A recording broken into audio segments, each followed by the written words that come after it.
म्हणून मात्र कदाचित वर्षभर डाळ पीठ मीठ आणि तांदूळ या 4 वस्तूमध्ये लक्ष्मी राहते. डाळ पीठ मीठ आणि तांदूळ या 4 वस्तूमध्ये लक्ष्मी राहते. तुम्ही वर्षभरात सायंकाळी 5:30 नंतर 12:30च्या आतमध्ये कोणाला डाळ दिली असेल, कोणाला पीठ दिलं असेल, कोणाला मीठ दिलं असेल, कोणाला तांदूळ दिले असेल ना, तर त्याच्यात तुमची लक्ष्मी घरातून जाते आणि बांधल्या जाते. सायंकाळी 5:30 नंतर 12:30च्या आतमध्ये कोणाला डाळ पीठ मिठण तांदूळ या वस्तू चुकून सुद्धा द्यायच्या नाही. मग काय करायचं? शेजार धर्म तर करावं लागेल का नाही? शेजार धर्म तुम्ही करा, पण शेजार धर्म असा कोरड्या शिजत नका करू. तुम्ही तांदूळ दिले म्हणून लोक शिजूनच खातील असं नाही. तुम्ही डाळ दिली म्हणजे लोक डाळच बनवून खातील असं नाही. तुम्ही पीठ दिलं म्हणून मात्र भाकरीच बनवून खातील असं नाही. आणि तुम्ही मीठ दिलं म्हणून मात्र भाजीमध्येच मीठ टाकतील असं बी नाही. लोक लय विचित्र आहे. म्हणून अशा पद्धतीनं सगळंच नाही त्याच्यामध्ये.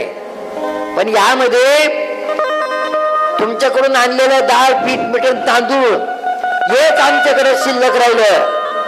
आणि एखादं महात्मा जर आपल्या दारात आलं ना, ते शिल्लक राहिलेलंच आपण त्यांना देणार. आणि पुन्हा भरपूर व्यक्ती मात्र आपल्या समोर येते ना, तुम्ही पहा, ज्या टायमाला भिक्षा मागायला येते ना, त्यांना मात्र भाजी भाकर नाही चालत, कोरडा शिदा घेतात. ते चुकून सुद्धा कोरडा शिदा द्यायचा नाही. अन्नदान हे सर्वात श्रेष्ठ दान आहे. तुमच्याकडे कोरडा शिदा मागितलं ना, तुम्ही म्हणा हात धुवा जेवून घ्या. शेजारी तुमच्याकडे आला ना, शेजाऱ्याला सगळं डाळ पीठ मागायला जर सायंकाळी आले, त्यांना म्हणा भाऊ जेवून जा. ते म्हणा सगळेजण उपाशी आमच्या आले, तर मग त्यांना डाळ भात बनवून द्या.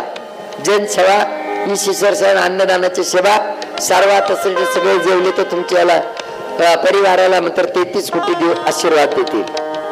म्हणून अशा पद्धतीनं डाळ पीठ मिठण तांदूळ या वस्तू आपण दिल्या असेल तर लक्ष्मी बांधल्या गेली असेल.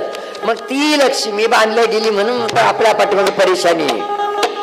म्हणून मात्र आपली दिवाळी नाही, मग दिवाळीच्या अगोदर लक्ष्मी पूजनच्या अगोदर लक्ष्मी मोकळी करा.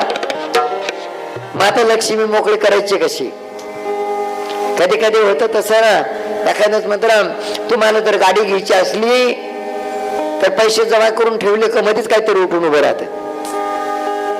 मोटरसायकल घे, 4 व्हील गाडी घ्यायची म्हणून पैसे जमा करून ठेवले का मध्येच काहीतरी उठून उभं राहतं.